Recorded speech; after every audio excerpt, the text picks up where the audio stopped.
ఇక్కడ అన్నం పెట్టాం, పులిహార మంచి సువాసనలు వస్తున్నాయి. మీకోసం దానికి అన్ని చదువుతున్నాను మా వాళ్ళు చదువులు పెట్టి రామప్రసాదం పెట్టాను.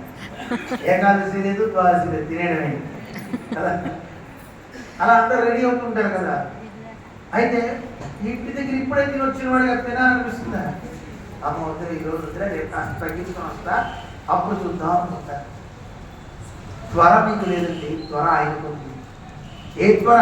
ఈ ప్రేతత్వం నుంచి బయటపడాలనే త్వర ఆ ముందుగాలి ఉంది.